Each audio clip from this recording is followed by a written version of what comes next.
ഇമാം Ali bin Abu Talib റളിയല്ലാഹു അൻഹു അദ്ദേഹം ഒരു ഖലീഫ ആയിരുന്നിട്ട് പോലും അങ്ങാടികളിലും പൊതുസ്ഥലങ്ങളിലുമെല്ലാം അദ്ദേഹം ഒറ്റയ്ക്ക് പോയിരുന്നു.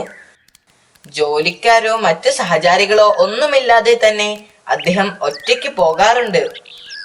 അദ്ദേഹം എപ്പോഴും പാവപ്പെട്ടവരെയും ദരിദ്രരെയും അനാഥരെയും കുട്ടികളെയും പരിഗണിക്കുകയും കഴിയുന്നത്ര സഹായങ്ങൾ അവർക്ക് നൽകുകയും ചെയ്തിരുന്നു.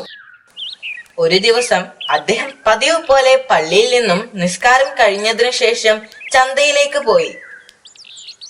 പെട്ടെന്നാണ് ഒരു മൂലയിലിരുന്ന് കരയുന്ന ഒരു പെൺകുട്ടിയെ അദ്ദേഹം കണ്ടത്. അദ്ദേഹം അവളുടെ അടുത്ത് ചെന്ന് എന്തിനാണ് കരയുന്നത് എന്ന് ചോദിച്ചു. തൊട്ടടുത്തുള്ള ഒരു വീട്ടിലെ ജോലിക്കാരിയാണെന്ന് അവൾ അദ്ദേഹത്തോട് പറഞ്ഞു. അവളുടെ യജമാനൻ കുറച്ച് പണം കൊടുത്ത് ഈന്തപ്പഴം വാങ്ങിക്കൊണ്ടുവരാൻ അവളോട് ആവശ്യപ്പെട്ടു. അവൾ എതിർവശത്തുള്ള കടയിൽ നിന്നും ഈന്തപ്പഴം വാങ്ങി യജമാനന് കൊണ്ടുപോയി കൊടുത്തു. എന്നാൽ യജമാനന് ആ ഈന്തപ്പഴം ഇഷ്ടമായില്ല.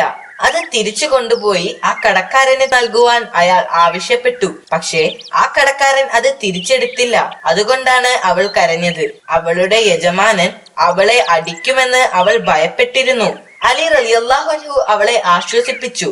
അവളെയും കൊണ്ട് ഈന്തപ്പഴം വാങ്ങിയ കടയിലേക്ക് പോയി. എന്നിട്ട് അദ്ദേഹം ആ കടക്കാരനോട് പറഞ്ഞു, ഇവൾ ഒരു വീട്ടിലെ ജോലിക്കാരിയാണ്. ഇവൾക്ക് സ്വന്തക്കാരായി ആരുമില്ല. ഇവൾ വാങ്ങിയ ഈന്തപ്പഴം തിരിച്ചെടുത്ത് അവളുടെ പണം അവളെ ഏൽപ്പിക്കണം. ആ കടയുടമ കൂഫയിൽ പുതിയതായി വന്നതായിരുന്നു. അയാൾക്ക് തന്റെ മുന്നിൽ നിൽക്കുന്ന ആളെ തിരിച്ചറിയാൻ കഴിഞ്ഞിരുന്നില്ല. അയാൾ പരുഷമായി അദ്ദേഹത്തോട് പറഞ്ഞു, എന്നോട് കൽപ്പിക്കാൻ നീ ആരാണ്? ഞാൻ വിറ്റ സാധനങ്ങൾ തിരിച്ചെടുക്കുന്നതല്ല. എന്റെ സമയം പാഴാക്കാതെ ദൂരെ പോ. ഇത് കേട്ട ഒരു വഴിയാത്രക്കാരൻ കടയുടമയുടെ അടുത്തേക്ക് ഓടി വന്ന് ചെവിയിൽ എന്തോ പറഞ്ഞു. താൻ അപമര്യാദയായി പെരുമാറിയത് കൂഫയിലെ ഖലീഫയോടാണെന്നറിഞ്ഞപ്പോൾ അയാളുടെ മുഖം വിളറി. അയാൾ അദ്ദേഹത്തോട് മാപ്പ് പറയുകയും ആ പെൺകുട്ടിയുടെ പണം തിരിച്ചു കൊടുക്കുകയും ചെയ്തു. അദ്ദേഹം അലി റളിയല്ലാഹു അൻഹുവിന്റെ നേരെ തിരിഞ്ഞുകൊണ്ട് പറഞ്ഞു, ഓ അമീറുൽ മുഅ്മിനീൻ, എന്നോട് ക്ഷമിക്കണമേ. ഇസ്ലാം പഠിപ്പിക്കുന്ന ധാർമ്മിക മൂല്യങ്ങളിലും മര്യാദകളിലും അങ്ങ് കാണിക്കുന്ന താല്പര്യം കാണുമ്പോൾ എനിക്ക് അങ്ങയോട് വളരെയധികം ബഹുമാനം തോന്നുന്നു. ആ പെൺകുട്ടിയുടെ യജമാനൻ ഈ വാർത്ത അറിഞ്ഞപ്പോൾ അയാൾ അദ്ദേഹത്തിന്റെ അടുത്തേക്ക് ഓടി വന്നു. അയാൾ ആ പെൺകുട്ടിയെ ബുദ്ധിമുട്ടിച്ചതിൽ അദ്ദേഹത്തോട് ക്ഷമ പറഞ്ഞു. എന്നാൽ ഖലീഫ വളരെ രോഷാകുലനായിരുന്നു.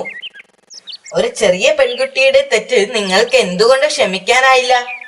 നിങ്ങൾ മുസ്ലിങ്ങൾ എന്ന് സ്വയം വിളിക്കുന്നു, എന്നാൽ ഇസ്ലാമിൽ നിന്ന് ഒന്നും പഠിച്ചിട്ടില്ല.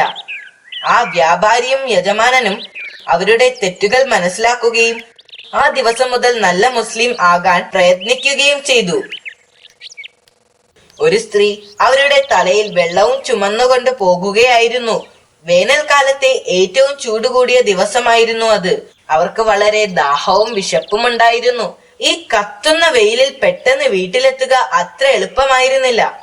അവർ വളരെ ക്ഷീണിതയായിരുന്നു. പക്ഷെ കുടിക്കാനുള്ള വെള്ളവും കാത്ത് അവരെയും പ്രതീക്ഷിച്ച് വീട്ടിലിരിക്കുന്ന തന്റെ കുഞ്ഞുങ്ങളെ കുറിച്ച് അവർ ചിന്തിച്ചു. അവർ വേഗം വീട്ടിലേക്ക് നടക്കാൻ ശ്രമിച്ചു. അലി റളിയല്ലാഹു അൻഹു അവരെ കണ്ടപ്പോൾ അവരുടെ തലയിൽ നിന്ന് വെള്ളം നിറച്ച കുടം സ്വന്തം തലയിൽ വെച്ച് അവരുടെ കൂടെ നടന്നു. എന്നാൽ അതാരാണെന്ന് ആ സ്ത്രീക്ക് മനസ്സിലായിട്ടില്ലായിരുന്നു.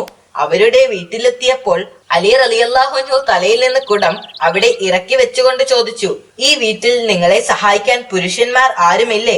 എന്തിനാണ് നിങ്ങൾ ഒറ്റയ്ക്ക് താമസിക്കുന്നത്? എന്റെ ഭർത്താവ് ഒരു പടയാളി ആയിരുന്നു. അവൾ പറഞ്ഞു, ഞങ്ങളുടെ ഖലീഫയ്ക്കായി അദ്ദേഹം പോരാടി. കഴിഞ്ഞ വർഷം ഒരു യുദ്ധത്തിൽ കൊല്ലപ്പെട്ടു.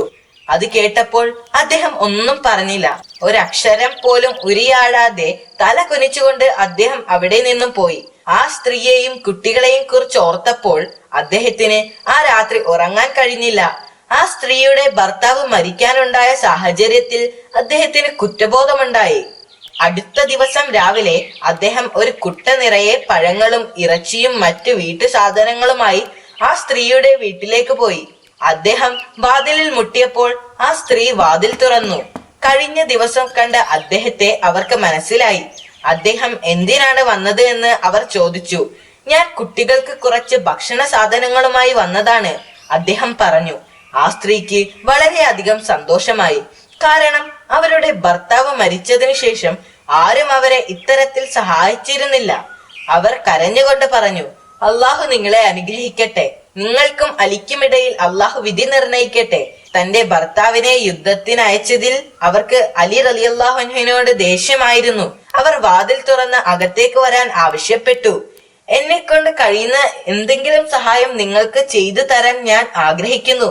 എന്ത് സഹായമാണ് നിങ്ങൾക്ക് വേണ്ടത്? മാവ് കുഴയ്ക്കുവാൻ ഞാൻ നിങ്ങളെ സഹായിക്കട്ടെ. അദ്ദേഹം അവരോട് ചോദിച്ചു, വളരെ നല്ലത്, എനിക്കത് നിങ്ങളെക്കാൾ നന്നായി ചെയ്യാൻ കഴിയും. എന്നാൽ നിങ്ങൾക്ക് എന്നെ സഹായിക്കാൻ ആഗ്രഹമുണ്ടെങ്കിൽ കുറച്ചു സമയം ഈ കുട്ടികളെ ശ്രദ്ധിച്ചാൽ മതി. ഹസ്രത്ത് അലി റളിയല്ലാഹു അൻഹു കുട്ടികളെ ശ്രദ്ധിക്കുകയും അവരോടൊപ്പം കളിക്കുകയും ചെയ്തു. അതിനിടയിൽ മറ്റൊരു അടുപ്പിൽ തീ കത്തിക്കാൻ ആ സ്ത്രീ അദ്ദേഹത്തോട് ആവശ്യപ്പെട്ടു. അദ്ദേഹം അത് സമ്മതിക്കുകയും തീ കത്തിക്കുകയും ചെയ്തു.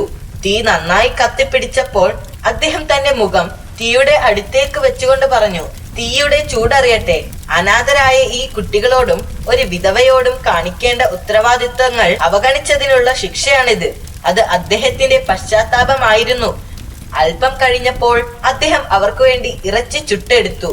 എന്നിട്ട് അദ്ദേഹം അത് കുട്ടികൾക്ക് കൊടുത്തുകൊണ്ട് പറഞ്ഞു, എന്റെ മക്കളെ, നിങ്ങളോടുള്ള ഉത്തരവാദിത്വത്തിൽ അലിക്ക് തെറ്റു പറ്റിയിട്ടുണ്ടെങ്കിൽ നിങ്ങൾ അദ്ദേഹത്തോട് ക്ഷമിക്കണം. അപ്പോഴാണ് അവരുടെ അയൽക്കാരി അങ്ങോട്ട് വന്നത്. അവർ അലി റളിയല്ലാഹു അൻഹുവിനെ തിരിച്ചറിഞ്ഞു. ഖലീഫയാണതെന്ന് മനസ്സിലായപ്പോൾ അയൽക്കാരി ആ സ്ത്രീയോട് ചോദിച്ചു, നിന്നെ സഹായിക്കുന്ന ഈ മനുഷ്യൻ ആരാണെന്ന് നിനക്ക് മനസ്സിലായില്ലേ? ഇദ്ദേഹമാണ് അമീറുൽ മുഅ്മിനീൻ അലി ബിൻ അബൂ ത്വാലിബ് റളിയല്ലാഹു അൻഹു. ഇത് കേട്ടപ്പോൾ ആ വിധവ ഞെട്ടിപ്പോയി. അവർ കരഞ്ഞുകൊണ്ട് പറഞ്ഞു, എന്നോട് ക്ഷമിക്കണം, അങ്ങയോട് ഇങ്ങനെ ചെയ്തതിൽ ഞാൻ ലജ്ജിക്കുന്നു. അദ്ദേഹം മറുപടി പറഞ്ഞു, അരുത്, നിങ്ങളോടുള്ള കടമകളെ അവഗണിച്ച് ഞാൻ നിങ്ങളോടാണ് ക്ഷമ ചോദിക്കേണ്ടത്. അന്നു മുതൽ ആ വിധവയുടെയും അവരുടെ മക്കളുടെയും ഉത്തരവാദിത്തം അദ്ദേഹം ഏറ്റെടുത്തു. അദ്ദേഹം എപ്പോഴും വിധവകളെയും അനാഥരെയും ദരിദ്രരെയും സഹായിക്കുമായിരുന്നു. അവരെ സംരക്ഷിക്കുന്നതിൽ മുസ്ലിം സമുദായം ഒരു പ്രധാന പങ്ക് വഹിക്കണമെന്ന് അദ്ദേഹം വിശ്വസിച്ചിരുന്നു. അത് പ്രവാചകൻ അദ്ദേഹത്തെ പഠിപ്പിച്ചതാണ്.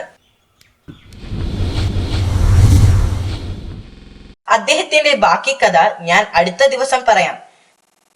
മഅസ്സലാമ Yusuf uncle. Goodbye. Good bye.